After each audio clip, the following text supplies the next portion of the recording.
This story happened to me when I was a kid, and it's probably the most creepy story I have to tell.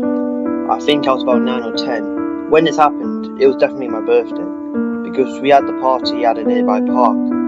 I think it had been raining, but I still decided that it was my birthday. We all had a good time, and me and my brother opened our presents and ate the cake. The only days kids love as much as their birthday is Christmas, and I was really happy with all the presents my friends had gotten me. By the time the party was over, it had stopped raining and the sun was starting to come out. We picked up everything, put the presents in the car, and we started to drive back home. The exit to the rather large park we had been, that goes through a big fancy metal gate that opens out to a circular intersection. We pulled into the intersection and took a left towards the state highway. Everything seemed nice and normal at first, until we stopped at a crosswalk down the road from a street. I noticed my dad looking in the rearview mirror, and he muttered something to my mum. We kept driving and turned down the street, then into my driveway. I unbuckled and turned around to see what was the matter. I watched my dad walk into a red car, maybe a sedan or a Prius, and spoke to the lady driving it. We all watched as she sped away. I remember getting really scared, and my mum brought me and my brothers inside while my dad called the cops. An officer arrived at my house shortly, and my dad told him what had happened. Partly when we stopped at the crosswalk, he noticed a lady in the car behind us filming us. He watched to see if he had followed us, which she did. When we got and he approached her, all she said was, "You've got one." The officer reassured us a lot of people like to film the stuff around them, and this was time when cameras and GoPros were really popular. To this day, I'm still not sure what exactly that lady filmed us, or why for that matter. Maybe she cut off at the intersection, or she didn't notice us stopping at a red light, braking on us. We never heard anything of her again, but I know this sounds very cheesy, but it's the truth. Sometimes I wonder if she comes back, and what would she do?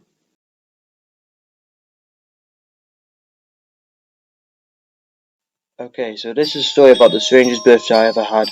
For context, I'm from Germany, and the legal age to drink is 16 for beer and wine, etc., and 18 for liquors, etc. So on the day I turned 18, me and my best friend decided to go out to our nearest city and grab some drinks at a local bar that is quite popular, but since it was a Tuesday night on school summer breaks, there weren't that much people around, so we just enjoyed spending time together, meanwhile sipping some margaritas. All of a sudden, the waitress, who I actually kind of know because she previously graduated from the school I went to, comes up to us saying 2 men want to buy us a drink, pointing at a table on the other side of the outdoor section. At this time, it was around 10 p.m, and even though it was midsummer, it started to get dark, so we didn't really see what the guys looked like at first. We just thought, why not, and went over to thank them. At this time, I recognised they were a younger looking guy in the early 20s and a middle-aged guy that was obviously already intoxicated. The younger guy, let's call him Tom, asked us to take a seat since he seemed really nice and wanted to chat, so we agreed. So as we were talking, getting to know each other a little bit, I noticed the other guy intensively staring at me, like he didn't even blink. I looked at him and I noticed him. He was then when he said, "How old are you? You are so beautiful. Do you even know how beautiful you are?" I told him I just turned 18, laughing it off, clearly being uncomfortable, and thanked him for the compliment, since he knew he was clearly drunk, and tried to change the topic. As we were talking about life in general, Tom tells us that the older guy is actually his neighbour, who is currently going through a divorce, so he wanted to distract him with a night out. We thought it was sweet of him to help this guy going through a hard time. Then he mentions his neighbour is an architect, encouraging him to maybe talk to his interest in possession rather than creeping on a freshly 18-year-old, because this is the point where he constantly interrupted our conversation to tell me how inappropriate things. I'm not going to get into it, but it was very disturbing. Then the conversation turned dark real quick. The guy started to talk about how he doesn't seem to have any sense in life anymore, that he wanted to kill himself. I also struggled with a lot of depression since I was a child, so I wasn't super freaked out. I was more like I was feeling sad for the guy. I tried to calm him down a little bit, while texting my best friend that was just seated right next to me on how we can get out of this situation. But then he said, I can't. I just want to end it. I have a knife on me right now. I'm going to do it right now. Fred and his wife kind of begging us to tell him a reason to not to commit suicide right in front of us. Tom at this point was sorry to apologise to calm him down. Didn't really work. And then I felt sad for the guy, but we only met like 1 to 2 hours ago, and you never know what intoxicated man that claims he has nothing to lose, that also carries a knife on him, is capable of. Me and my best friend, being scared now, come up with a plan over text to fake a call from some male friend of ours. We wanted to meet up, so she changed my name in her phone quickly to a guy's name, and also I called her while hiding my phone in the pocket of my vest, and let me tell you, she performed the most realistic fake phone call I've ever witnessed. So good actually that for a moment I was just like, wait, is she really calling me? Or did she find a friend to call? At this point the man was just begging us not to go, making us even more uncomfortable. But we just apologised ourselves as we were about to leave. Tom asked me for my number. I wanted to leave quickly, so I gave him my number, which he called immediately to make sure it was legit, of course, but blocked him after he texted me. If you read this, Tom, I'm sorry, you seem like a nice guy, but this night was just not it, Chief. Me and my best friend just still kind of joke about it to this day, how quickly 0 to 100 went that night, and how we were definitely not prepared for this. Nothing happened.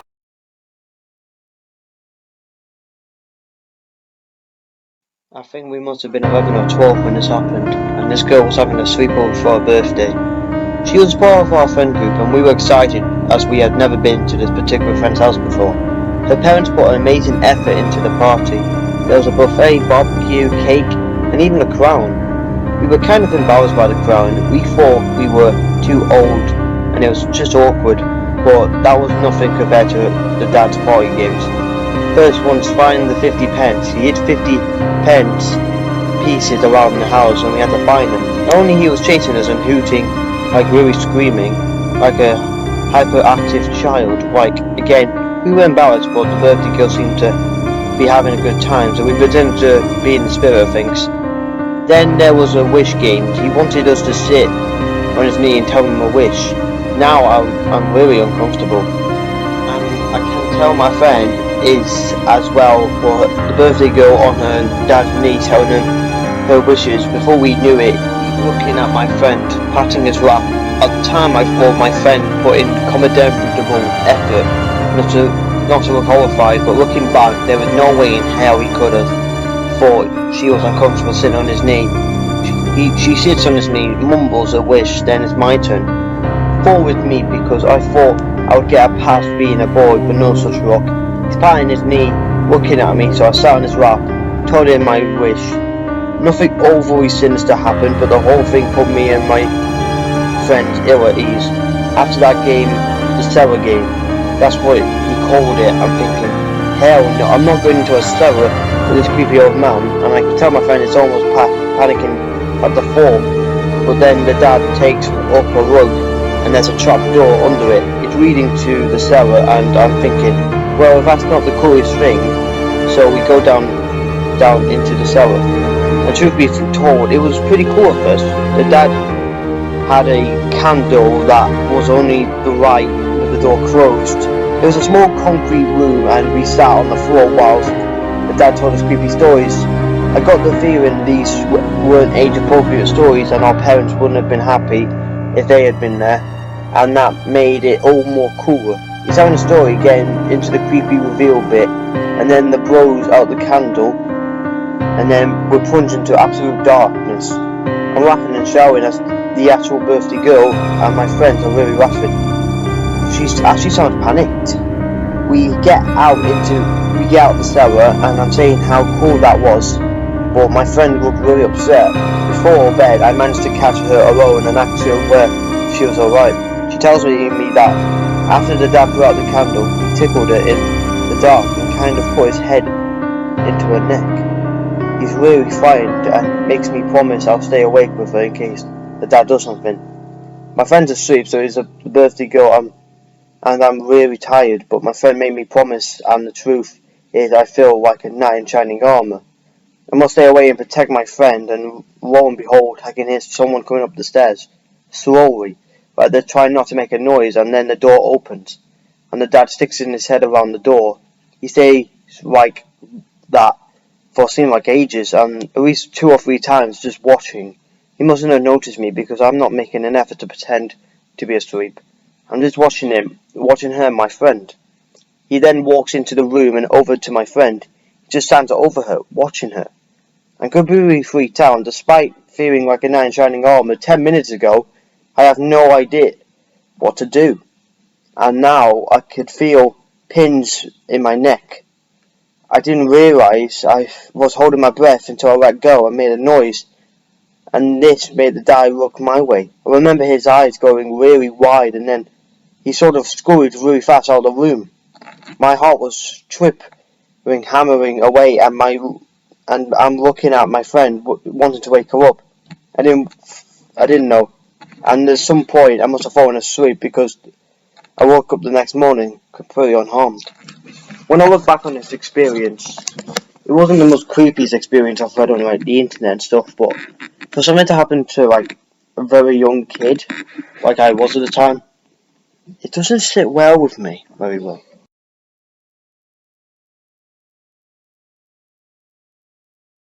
I have a disturbing and downright odd story that I've never considered sharing until right now. It involves my cousin, a few friends, and an absolute creep that vanished and got away with everything. My cousin and I are the exact same age. We were 14 at the beginning of this 3-year incident. My cousin had gotten a new household computer and had sold it using SMN, as that was the major instant messenger back then. She started adding individuals from everywhere onto her contact list. One boy had stood out. He claimed that his name was Mark Halligan, age 15, from Blackpool, England. They started talking every day, exchanging innocent pictures and becoming very close friends. He quickly admitted he was 17 and apologised for lying. My cousin gave him the benefit of the doubt and continued their friendship. Things got weirder from here. He knew it was her birthday soon and wanted to send her a gift. She told me about this and we thought it would be cool and wanted to see what he would send. So she agreed, and waiting before sending her address, she started by sending phone credit codes so they could text when the computer was in use. She then gave him the address and he sent her a lot of stuff: DVD player, Teddy, DVDs, clothes, sweets, various other things. And she had to explain away to her parents as being a prize from a school competition.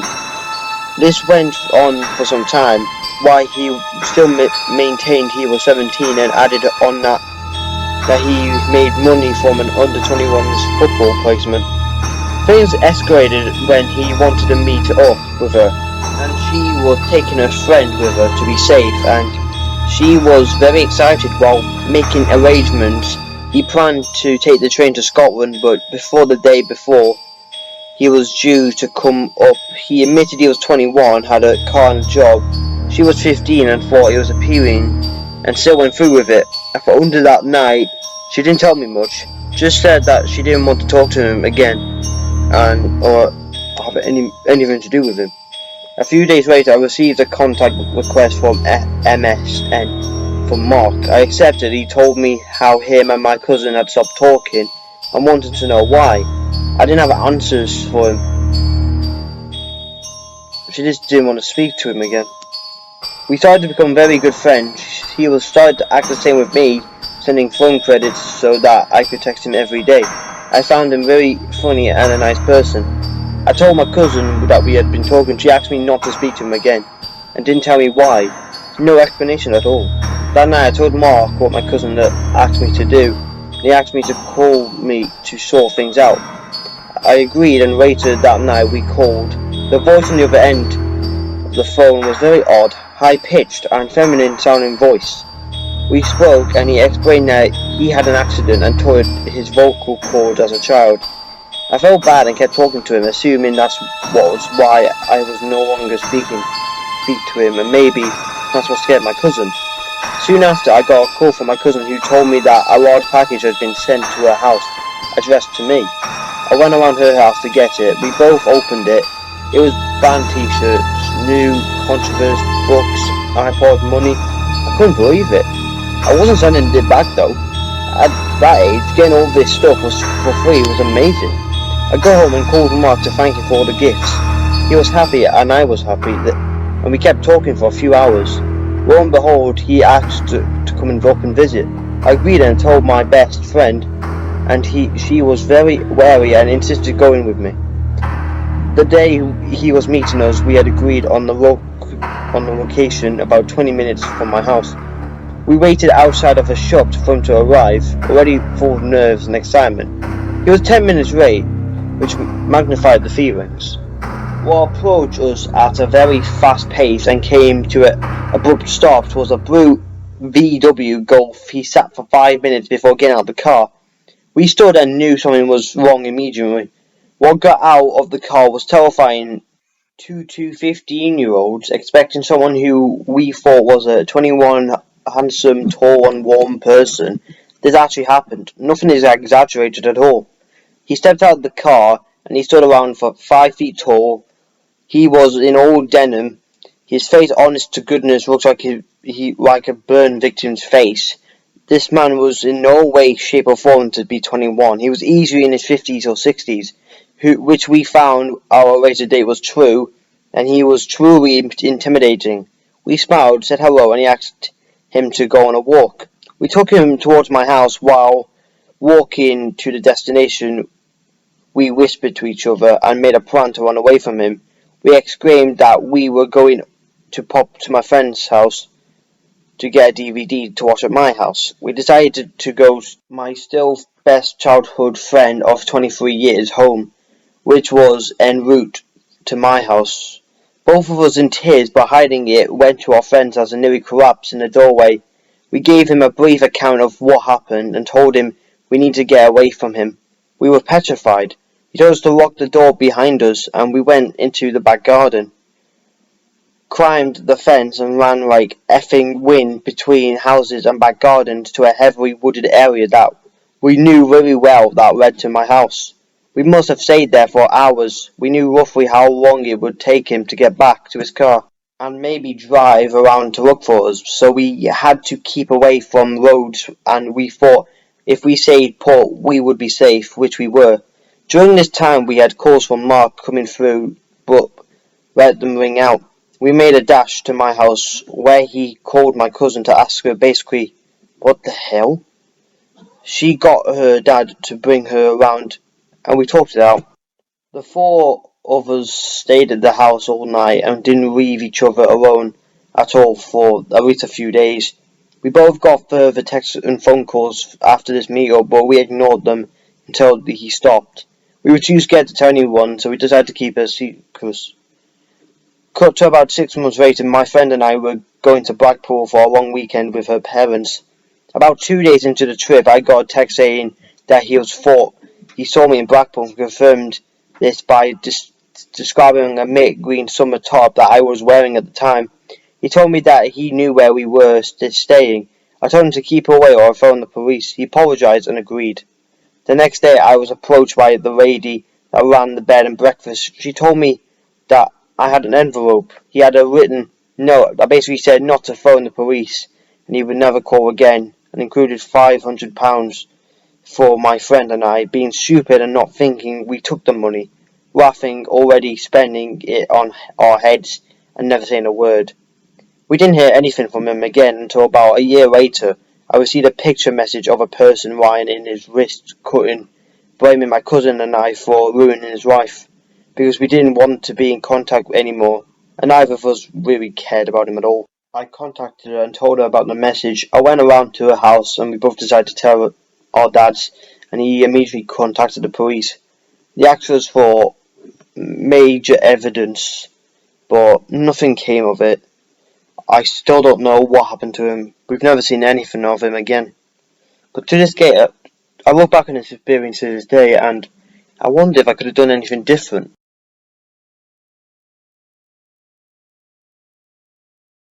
This happened in summer of 2008. I was at a sleepover birthday party at my friend's house. My family did okay in spite of the economically depressed area we lived in. Now my friend had money. His family weren't all street investors or anything, but in a town like mine, it was noticeable. We had a big house, a huge yard, a tree house, trampoline, big screen TVs everywhere, and every video game console ever. You might think I was only friends with this kid because of the stuff he had, but honestly that isn't true. He was probably in the top 5 of nicest people I've ever met. His family was also amazing. They took me in for a while my mum was in the hospital once. I still kept in touch with them. So rich guy, good guy, etc. He had a lot of friends. His birthday parties were pretty legendary amongst other kids in our town. Usually they involved one of those closed canopy tents outside with movie projectors inside along with a soft served ice cream machine and slushy machine. This party took place in 2008. I think my friend was turning 14 and I was 13. It was a little more low-key. There were a few less people than normal and there weren't as many tents and projectors. We played video games for the first part of the night and then started to play flashlight tag when it got dark. I knew that the rules to carry flashlight, but depending on who was playing, my friends and I used to play it like group hide and seek. The hiders would go in and hide in the dark, or sometimes alone and sometimes together. If there was a great spot, the seekers got the flashlights and also walkie-talkies. As I said before, the yard we played in was huge, and there were a lot of places to hide. The first or so hours were pretty uneventful. We mostly hid around the treehouse as well as climbing some of the trees inside the yard itself. The only thing we had to worry about was when a cop car drove by. Obviously we weren't doing anything illegal, but we just didn't want to explain why we were sneaking around the house at 11 o'clock at night with flashlights. My friend's yard ended in some pretty thick woods. My own house, which was a couple miles down the road, had some wooded areas around it as well, but not like this. After you leave my friend's backyard, there is about 15 or 20 miles of wilderness before the next town. He does have neighbours on one side, and all of this is going to be important in a little bit. On this particular time, I was one of the seekers. My group and I were waiting in the house for the other groups to hide. We were mostly drinking slushies and messing around. We had just come out of the house and started our search. When we heard a lot of yelling, suddenly the entire other group came rushing back to the house. He went inside of my group was really confused. We followed them in. It took a few minutes for everyone to calm down to explain what happened. The story went like this. About that, they also decided to hide in the backyard. Since we hadn't been back there yet, they had gone a number of places inside, but they were still inside of the house. Looking farther inside the woods, they caught a sight of a figure at the edge of their vision, which took them a little while to figure out what they were looking at in the dark. They thought it might have been a tree or a deer or something, but they kept focusing on it. When they were sure that the shape was human, they started yelling and sprinted back to the house.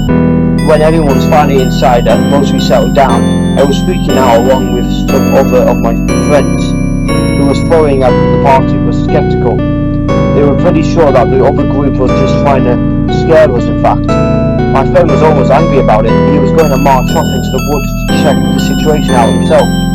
They stopped him and said that they should go back to check as a group, also wake his parents who were asleep upstairs. Most of the people who had gone into the woods actually found this to be pretty fun in a weird way. It was like being in a thriller movie. Plus, we were in a low crime neighborhood, so there were enough of us that one unarmed person shouldn't have bothered us, even though it was a hoax. It would have been a fun scare. We came up with a plan to investigate the woods. The majority of the guys decided to walk back into the woods with flashlights and walkie-talkies. They also planned to bring my friend's dog, but that didn't work out. The dog was a golden retriever collie mix and was the furthest thing from a guard dog, unless you feared being licked to death. He also got most of his exercise from fetching tennis balls in the backyard, so he was not used to being on a leash. I waited